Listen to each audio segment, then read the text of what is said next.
Hey, hello, doctor. How are you? Good. How are you? Good to see you. Good Thank to see you, you. Frank. Yeah, Uh, I've been a right leg amputee for 7 years. I remember. If I Yeah. should ever need another intervention, I do not believe I need one now.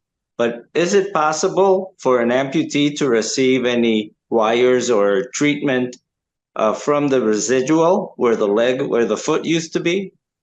Yeah, the That's a only time the only time we treat that, and we do it every now and then, is if you develop a wound on your stump.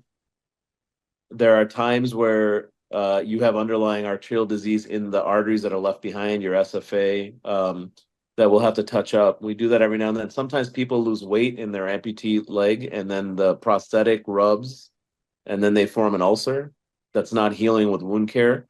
Those are what a some of the patients that coincidence. we go in and we try to see. Now, the difficulty is that with an amputation, you don't have normal tapering of vessels into kind of recirculation. So if there's disease in the larger arteries leading up to the stump, then you can treat that. But sometimes if it's all the way down there and it's very small, there's not a lot more to improve. But then again, the problem may not be the blood flow.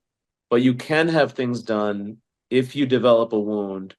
It's not necessarily good for pain. There are some plastic surgeons who do things like nerve transfers and things for amputation, that if it's a pain problem, they can work with that. There are special surgeons for that.